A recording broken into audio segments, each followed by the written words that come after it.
আজকে পুকুরের পানি পরিষ্কার করলাম, সব পানি তুলে নতুন পানি দিলাম পুকুরে। তো এর মধ্যে যে মাছগুলি ছিল সেগুলো পাশে, যে এর মধ্যে এই দুইটার মধ্যে, এটার মধ্যে জিয়েল মাছ এবং টাকি মাছ ছিল, আর এর মধ্যে কই মাছ ছিল।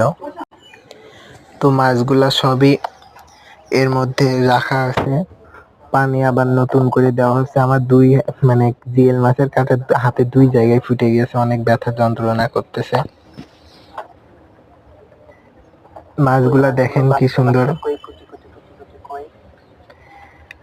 মাছগুলা বেশ লাফালাফি ছটফট করছে। কই মাছগুলো অনেক ছোট ছোট মাছ, অনেক একদমই বাচ্চা কাচ্চা মাছ ছিল তখন এই মাছগুলা নিয়ে এসেছে। আর জিয়েল মাছ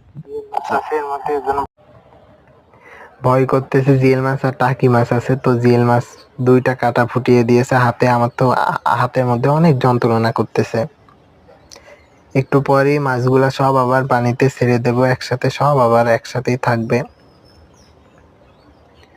তো ভিডিওটা যদি ভালো লেগে থাকে সবাই লাইক করবেন, সাবস্ক্রাইব করবেন।